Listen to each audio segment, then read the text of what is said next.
Great. Let us move on to integrations next. There's three tabs all the way to the top. Traffic sources and prevention, workflows, and posture security. Let's go to posture security. Okay. Posture security is all about using third-party applications that are there to discover misconfigurations primarily on your environments, cloud environments, and so on, and decorate the APIs that are executing under those environments with those type of misconfigurations. For example, if I select that integration, you will see Wiz is prominent in this posture security integration, right? And what this will do is if you perform an integration, if I select it, you're going to be given now to text fields in order to complete the integration with Wiz, right? And periodically, the no-name platform is going to be pulling the information out of Wiz, decorating the APIs that are executing under those environments with the Wiz findings. Okay, that's what it is. And the same thing can be done with all these other vendors. Okay, so that's what posture security is all about. And again, every single one of these has the corresponding documentation, link, so you can go and read more. All right, we're not going to do any posture security. What we're going to deal with is we're going to talk next traffic source and prevention, and you will see I already have a traffic source and prevention. Again, remember, I built these VMs 2 days ago, right? 2 days ago. So that's why you see here it's offline 1 day ago, right? The status, there's three statuses here. There's pending. The very first time you create an integration, the status will be pending. And it's going to stay pending until it receives traffic. The very first time it receives traffic, pending is going to change to online. You're going to see a green dot and online. And it's going to stay online for the next 24 hours, right? From the last traffic received. Okay. So in my case, I sent the traffic about 48 hours ago, a little less than that. And about a day ago, the status changed to offline. Yesterday, that is. And that's why you see 1 day ago, status changed to offline. And of course, you see nothing in the 24-hour traffic, right? You see nothing in the 24-hour traffic because nothing has received. Otherwise, this flat line that you see right here is going to look, it's going to look like a graph that indicating spikes and cliffs and so on, right? Peaks and cliffs to be exact. All right. That's the other thing you need to keep in mind. The other thing you need to know is that there are different modules available to every single integration. In this case, the two modules that are available for this MuleSoft integration is the traffic inspection and the resource discovery, right? The traffic inspection means I'm able to receive traffic, inspect the traffic so that I'm able to discover APIs, right? This resource discovery, that's exactly what it means, right? The other thing I want to point out is that there is an update available, right? There's an update available. MuleSoft 1 integration has an update available. Why? Because the integration that I'm using is dated, right? So there is a much more recent update. And by the way, if I select this update available, it is clickable, right? Version 3.10 for MuleSoft is now available. Download it. You're going to download again the policy or the plugin for your corresponding integration, and you need now to go and perform the updates as per the documentation, right? As per the documentation. That's the other thing you need to keep in mind. Right. There's another module which is not available because I have a dated MuleSoft integration, and that is the prevention integration, right? Which is not here present, at least not in the version that I'm using. There's a number of total requests I received, almost 7,000 requests. The resources, usually these list the different resources like API gateways, WAFs, load balancers, and so on, depending the permissions that you have provided when you were creating the corresponding integration, right? I'll talk a little bit more about this. And the options, edit, delete, and you go to the documentation. Okay. If I add an integration, And of course, I'm going to select MuleSoft. By the way, if you add an integration, you're going to see all the different modules that are available per integration level. For example, Nginx has traffic inspection, resource discovery, and prevention. MuleSoft doesn't, right? So if I select any one of these, or even MuleSoft, I want to point out, and I'm selecting MuleSoft because if I set up a connected app, it's optional, right? With appropriate permissions, then I will be able to discover the ecosystem and potential misconfigurations of the environment that my APIs are executing under. Okay, so I have to give the right permissions to the non-A platform to enable the non-A platform to discover these misconfigurations. If you don't provide the non-A platform with the right permissions, it's only going to be able to detect traffic only. Anyhow, it's an understatement, right? But it will be able to discover your APIs. It will be able to discover like misconfigurations in your authentication mechanisms. It will be able to identify. It will be able to identify abnormal behavior, discover your APIs, learn their behavior, discover abnormal behavior, and but it will not be able to discover environment level misconfigurations, right? Keep that in mind. So that's why this portion is important. And every single configuration has something along these lines, right? Has something along these lines. And all these extra resources that we discover, we present them under the resources field, column, and they're hyperlinked. So you can see additional information. Let me be more accurate. They're usually hyperlinked. Okay. All right, so that's what an integration does, right? And depending what you want to do, you will be receiving the traffic, and you also can do prevention. And I have yet to explain what the heck is prevention, right? If you remember a few recordings back when I was explaining what's the main purpose of the no-name platform, and I told you it's just a monitoring tool, right? It's just a monitoring tool. Well, it's able to do a little more than that. It's not just monitoring. It's able to prevent or block access to individual users, right? And that user may be identified by an ID, uh, maybe be identified by a token, by an IP address, and so on, right? So if your integration supports prevention and you enable the prevention module, then what you can do is you can also, from within the no-name platform, you can communicate, I don't know, to that gateway or to that firewall or to your WAF, web application firewall, right?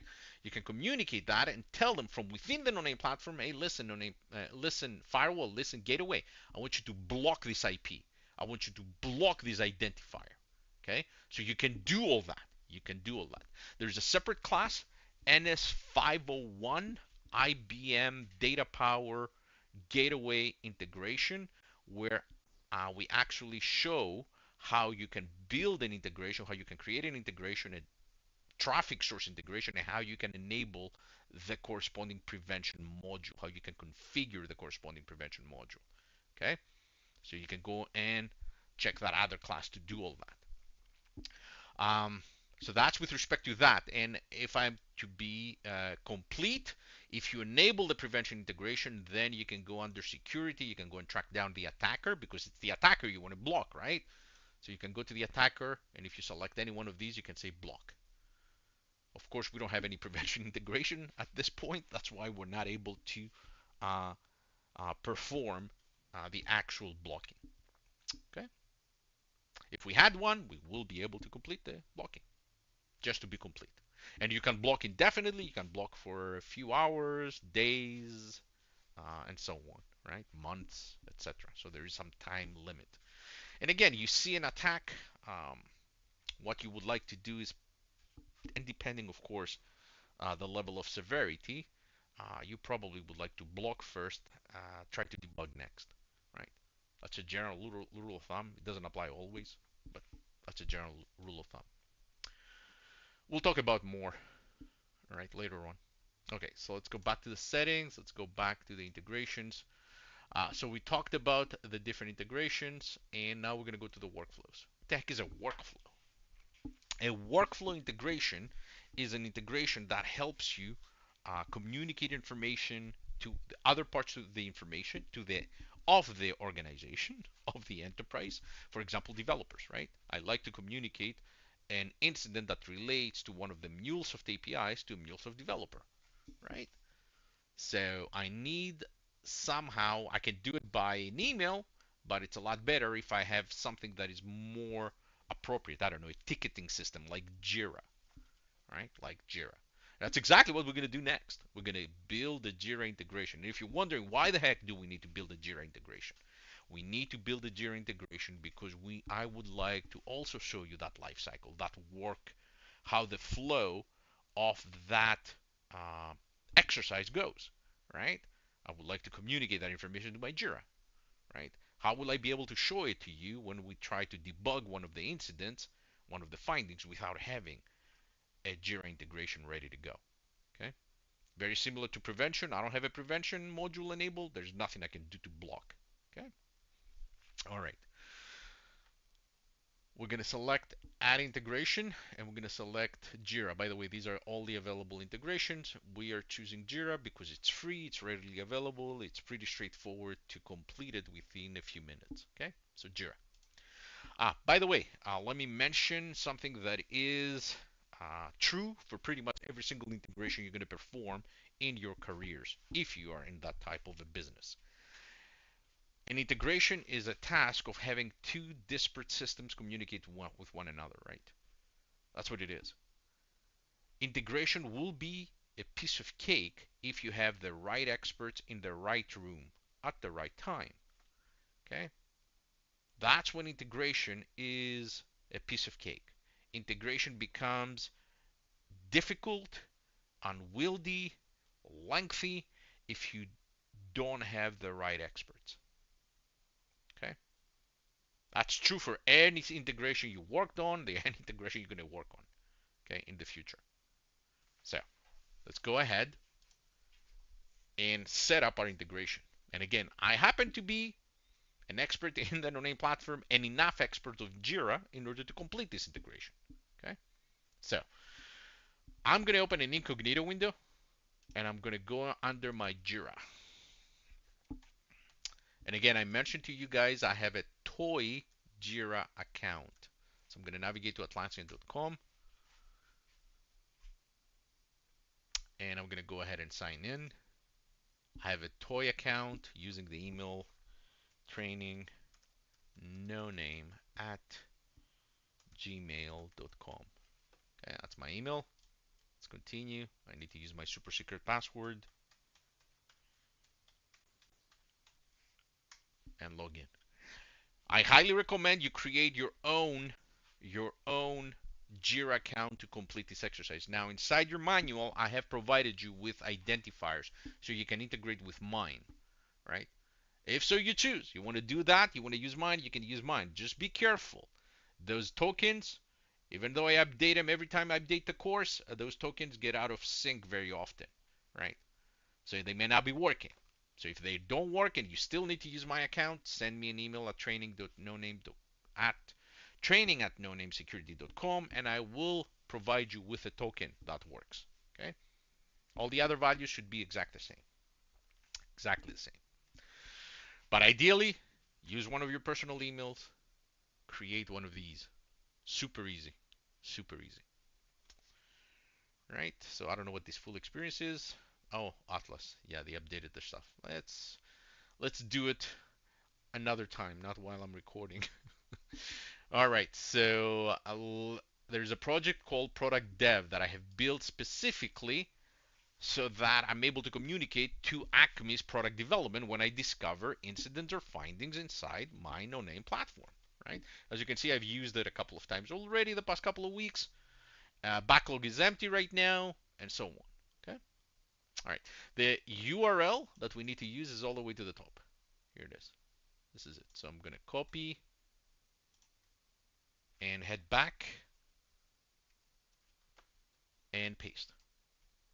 Again, that's the information I need to provide. The email, I know it. I just typed it, training no name at gmail.com. That's my email. And the token, now I need to provision the token.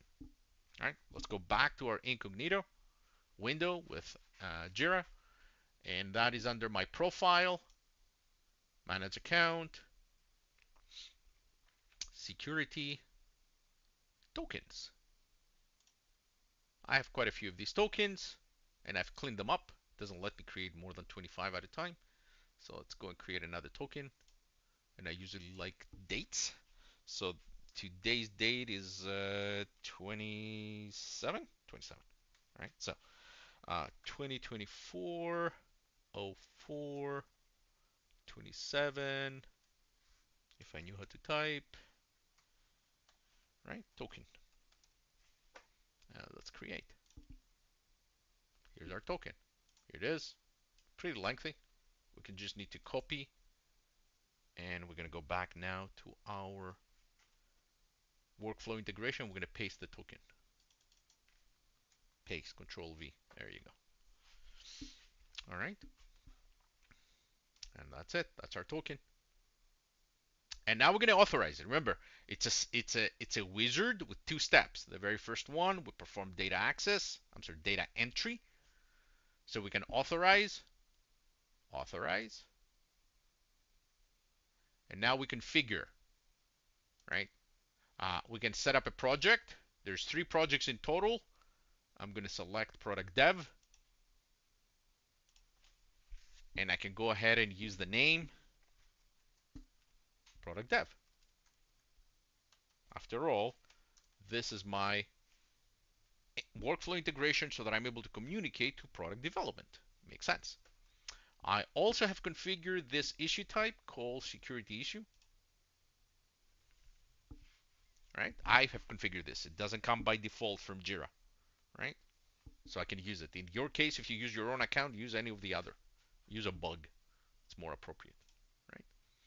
And the rest, I'm going to keep them empty for the sake of brevity, and I'm going to click save.